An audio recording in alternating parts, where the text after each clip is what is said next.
బాహుబలి 2 తరువాత వసూళ్ల పరంగా ఆ స్థాయిలో సంచలనాలు సృష్టించగల చిత్రం అని అందరూ బలంగా నమ్ముతున్న సినిమా కల్కి 2898 AD అని చెప్పవచ్చు. మే 9న విడుదల కావాల్సిన ఈ సినిమా ఎన్నికల కారణంగా వాయిదా పడిన సంగతి తెలిసిందే. అయితే తాజాగా మేకర్స్ ఈ మూవీకి అదిరిపోయే కొత్త రిలీజ్ డేట్ ని లాక్ చేశారని సమాచారం.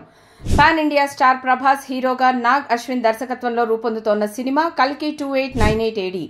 వైజయంతి మూవీస్ అత్యంత భారీ బడ్జెట్ తో నిర్మిస్తున్న ఈ సైన్స్ ఫిక్షన్ ఫిల్మ్ లో అమితాబ్ బచ్చన్, కమల్ హాసన్, దీపికా పదుకొణె సహా వివిధ భాషలకు చెందిన ఎందరో స్టార్లు నటిస్తున్నారు.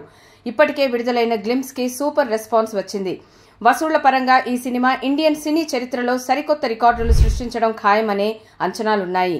అందుకే ప్రభాస్ అభిమానులతో పాటు సినీ ప్రియులంతా ఈ సినిమా కోసం ఎంతగానో ఎదురు చూస్తున్నారు. అయితే మే 9న విడుదల కావాల్సిన ఈ సినిమా వాయిదా పడటంతో అందరూ నిరాశ చెందారు. పైగా కొత్త రిలీజ్ డేట్ పై క్లారిటీ లేకపోవడంతో మరింత డిసప్పాయింట్ అయ్యారు. అయితే ఎట్టకేలకు కల్కి కొత్త విడుదల తేదీ ఖరారైనట్లు తెలుస్తోంది. ఈ చిత్రాన్ని జూన్ 7న విడుదల చేయనున్నారట. జూన్ 7 అనేది అన్ని రకాలుగా పర్ఫెక్ట్ డేట్ అని చెప్పవచ్చు. ఎందుకంటే ఎన్నికల ఫలితాలు జూన్ 4న రానున్నాయి. అప్పటిదాకా రాజకీయాలపై ఉన్న ప్రజల దృష్టంతా ఆ తర్వాత మళ్లీ సినిమాల వైపు మళ్లుతుంది అనడంలో సందేహం లేదు. పైగా ఈ సమ్మర్ సీజన్లో స్టార్ హీరోల సినిమాల సందడి లేదు. దీంతో ఎప్పుడెప్పుడా బడా స్టార్ సినిమా వస్తుందా అని ప్రేక్షకులు ఎంతగానో ఎదురు చూస్తున్నారు. దానికి తోడు జూన్ 7వ తేదీ అంటే సమ్మర్ హాలిడేస్ తర్వాత స్కూల్స్, కాలేజీలు ఓపెన్ కావడానికి వారం 10 రోజుల ముందు.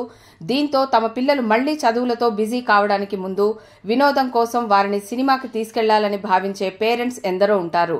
ఓవైపు ఎన్నికల హడావిడి ముగిసిపోవడం, మరోవైపు విద్యా సంస్థల రీఓపెన్ కి కొద్ది రోజుల ముందు కావడం, ఇంకో పక్క చాలా రోజులుగా పెద్ద హీరోల సినిమాలు లేకపోవడం, ఇవన్నీ కలిసొచ్చి కల్కి 2898 ADకి సంచలన ఓపెనింగ్స్ వచ్చే అవకాశం ఉంది.